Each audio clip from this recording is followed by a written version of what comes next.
Olá!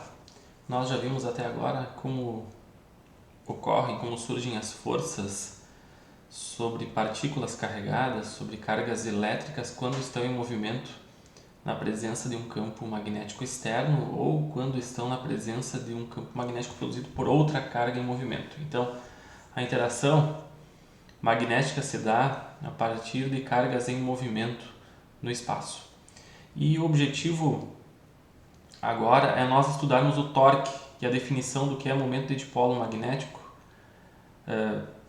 que na verdade é a aplicação de forças de tal maneira a produzir uma rotação no espaço. Nós já vimos como surgem as correntes sobre condutores e a corrente sendo perpendicular ao campo magnético surge uma força sobre essa corrente que também é perpendicular a tanto a corrente quanto ao campo. Então, há uma perpendicularidade entre essas três grandezas de tal forma que a força é igual à corrente dl vetorial B, onde B é a densidade de fluxo magnético. O conceito, a ideia é a mesma, só que agora nós vamos ver como isso causa um movimento de rotação. Começamos pela definição do que é torque, isso vocês já devem lembrar. Só faz sentido falarmos de torque quando nós mencionarmos algum ponto no espaço. E o que é o torque? Dado um certo braço de alavanca, que aqui eu vou chamar de R vetorial, se nós aplicarmos uma força a esse braço de alavanca, que também é vetorial F, nós temos uma definição de torque que é a seguinte: torque é igual a R vetorial F. Então, dado um certo braço de alavanca, nós teremos maior ou menor torque em função de como é esse braço, em função dessa força, como ela é aplicada. A unidade de torque é Newton vezes metro. Então, aqui já fica definido como é o torque. Isso aqui é mecânica, eu espero que vocês já conheçam essas definições. E a ideia é estender esse mesmo raciocínio a correntes e a campos magnéticos. Aqui fica tudo em função de distância, metros e força Newton, então por isso a unidade Newton-metro.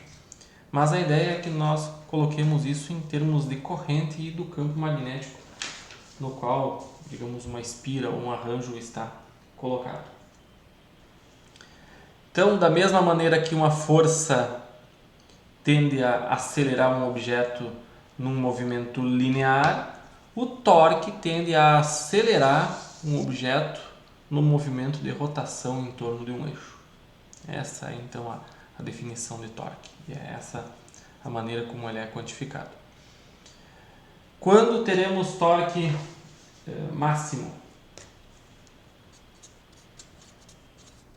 O torque máximo ocorre quando a força forma um ângulo de 90 graus com o braço de alavanca. Então, R perpendicular a F. Então, nessa situação, teremos um torque, digamos que a força fosse aplicada nessa direção, teríamos um torque máximo. E o torque nulo ocorre quando R e F são paralelos, tanto paralelos na mesma direção quanto em sentidos contrários. O torque, por ser uma grandeza vetorial, resultado do produto vetorial R e F, ele tem uma certa direção no espaço e um certo valor. O valor dá uma medida da tendência ao giro. E o sentido? Qual o significado do sentido do torque? O sentido do torque dá uma ideia do eixo no qual essa força vai fazer o braço da alavanca girar. Então, por exemplo, nesse caso, R vetorial F produz um torque que aponta na direção do polegar, para cima.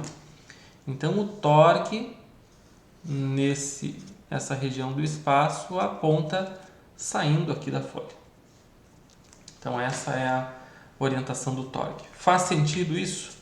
Dado esse sentido, essa força tende a girar na direção dos dedos da mão direita fechando. Então, o torque é um vetor que indica a magnitude dessa tendência à aceleração a esse movimento circular e a direção indica o eixo de giro.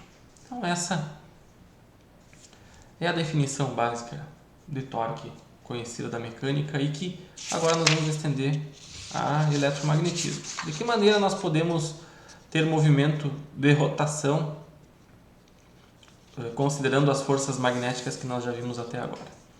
Vamos começar pela análise de um arranjo simples. Dada uma certa densidade de fluxo magnético no espaço e dada uma espira de corrente, uma única espira, com comprimento L e largura W, como são as forças que atuam sobre essa espira?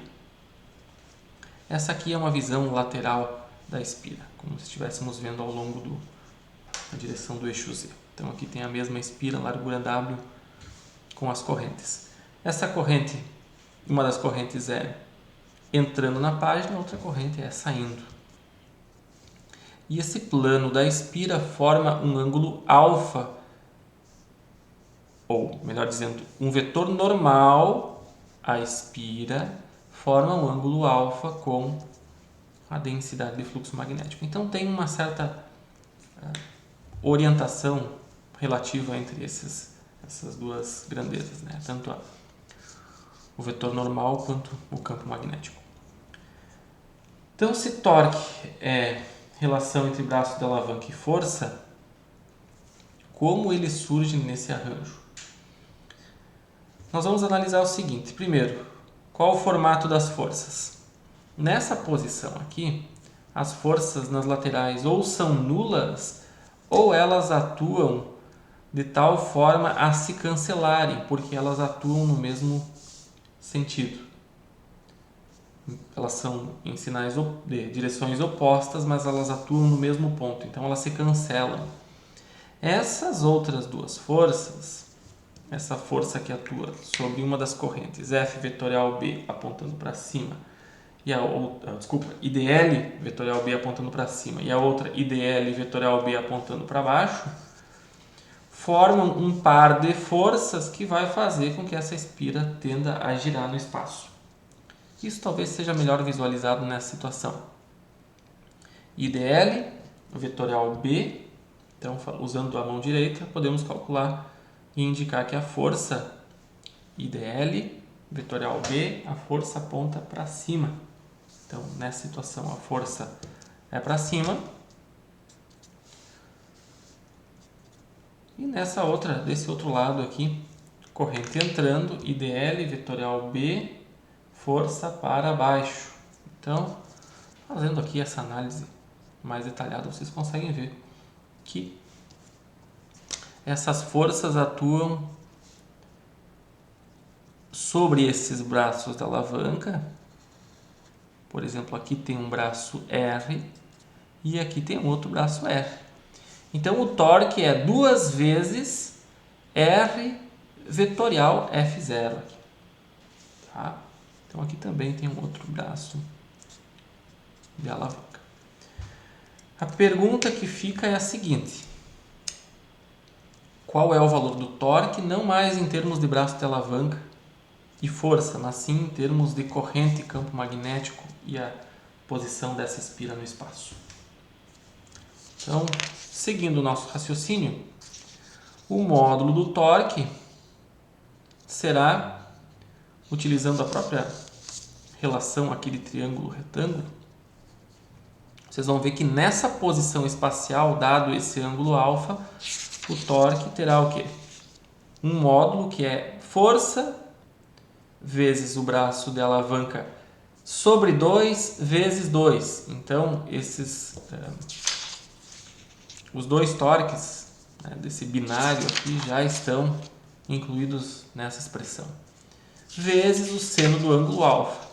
Quer dizer, se o ângulo alfa é 90 graus, se a espira está nessa posição aqui, o torque é máximo. Se a espira está nessa posição, formando um ângulo zero, o torque é zero. Se a espira estiver perpendicular aqui ao campo magnético, onde o vetor normal está alinhado com o B, o torque vai ser zero, porque as forças também vão passar pelo mesmo ponto. Então, a posição relativa espacial aqui vai influenciar no valor do torque. Mas a força sobre esse segmento, por exemplo, do segmento AD ou DA, seguindo o sentido da corrente, ela é uma força proporcional. O módulo da força é proporcional à densidade de fluxo magnético, à corrente e ao comprimento L. Então, quanto maior esse comprimento, maior a força. Quanto maior a corrente, maior a força. Quanto maior a densidade de fluxo magnético, considerando uniforme nessa região, maior também será a força. Então, substituindo essa expressão da força aqui, chegamos ao módulo do torque, que é densidade de fluxo magnético, corrente, comprimento da espira, comprimento L, largura da espira W e posição aqui desse vetor unitário normal à espira, que forma o ângulo alfa. Mas se a área da espira é L vezes W, acontece o quê? Acontece que o módulo do torque pode ser escrito em função da densidade de fluxo magnético, da corrente, da área da espira e da posição dessa espira no campo magnético. Então, se nós definirmos uma grandeza M, que vai ser chamada de momento de dipolo magnético da espira, como ampere vezes metro quadrado, como sendo corrente vezes a área na direção do vetor normal, nós podemos, a partir dessa definição do momento de dipolo magnético, calcular como é o torque. De que maneira? Bom, o vetor unitário normal à espira aponta na direção do campo magnético formado pela espira de corrente. Se nós olharmos aqui, essa direção AN aqui é justamente a direção do campo magnético formado pela espira. Então, digamos, nós temos um campo magnético aqui, um campo magnético aqui, que nesse caso é para cá, um campo magnético em toda a região interna à espira, que é nessa direção. Então, essa direção do vetor AN é a própria direção do campo magnético formado pela espira no espaço, percorrida por uma corrente I. Então, o momento de dipolo é um vetor cujo módulo é dado pelo produto da corrente e da área, e a direção é normal à espira. E com isso, nós conseguimos escrever essa expressão do torque na forma vetorial como sendo o produto vetorial do momento de dipolo magnético e da densidade de fluxo magnético.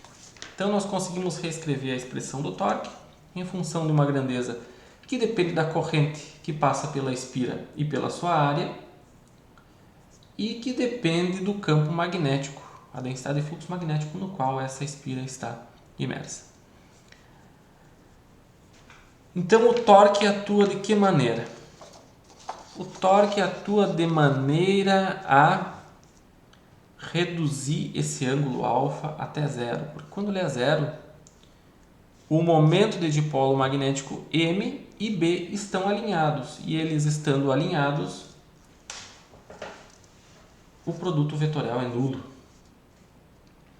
Então, de uma forma muito simples, a força magnética atua nesse arranjo de tal forma a alinhar os campos magnéticos. Fazendo então um resumo dessa análise, seria isso. O M que aponta nessa direção aqui vai atuar ou vai tender a se alinhar com o B. É o que acontece, por exemplo, com uma agulha de uma bússola. Ela estando livre para girar, ela vai girar de tal forma a tentar se alinhar com o campo magnético terrestre. E uma vez alinhado, cessa o torque, cessa o movimento. Então, se essa espira está nessa posição, ela vai tentar se alinhar e assim que ela chegar ao alinhamento com o B, ela para. Então, nesse arranjo, a espira vai ter um torque máximo quando ela estiver nessa posição e ela terá um torque zero quando tiver essa outra posição. Em valores intermediários, o torque vai ser função do seno do ângulo. Então, a tendência ao alinhamento ocorre desde que tenhamos perpendicularidade entre campo magnético e o momento de dipolo magnético. Então, nessa expressão dessa maneira fica muito mais simples calcular o torque do que propriamente utilizando forças e braços de alavanca. Então, algumas maneiras que temos de aumentar o torque. Uma delas, aumentando a área da espira, nós conseguimos aumentar o momento de dipolo magnético e com isso aumentar o torque. Outra maneira, aumentando a corrente, ou pelo aumento da corrente ou pela inclusão de múltiplas espiras, porque toda vez que nós adicionamos uma espira, nós estamos multiplicando a corrente. Então, N espiras vai produzir um torque N vezes maior. E uma outra questão importante é como aumentar, ou a possibilidade de aumentar o valor da densidade de fluxo magnético nessa região do espaço. Então, quanto maior B, também maior o torque que essa espira ou bobina com múltiplas espiras vai perceber nessa posição. Então, é com base nesse princípio que operam os motores. O que é um motor? É um dispositivo construído de tal forma a manter continuamente ou de forma espaçada o movimento circular. De que maneira isso acontece? Isso acontece basicamente utilizando-se uma perpendicularidade entre a aplicação de um campo magnético e outro campo magnético. E esse torque, então, dependendo de como é a carga, como é o que está conectado ao eixo mecânico, né, a carga mecânica, isso vai definir então a velocidade de rotação desse arranjo. Então temos que pensar o seguinte, nessa ideia aqui de espira, quando ela se movimenta e chega nessa posição, ela para. Para se construir um motor, nós precisamos manter esse movimento de rotação. E isso ocorre de várias maneiras. Então, mais adiante eu vou trazer alguns exemplos de como isso acontece, mas isso aqui dá uma ideia então do funcionamento, do princípio básico de funcionamento de um motor elétrico.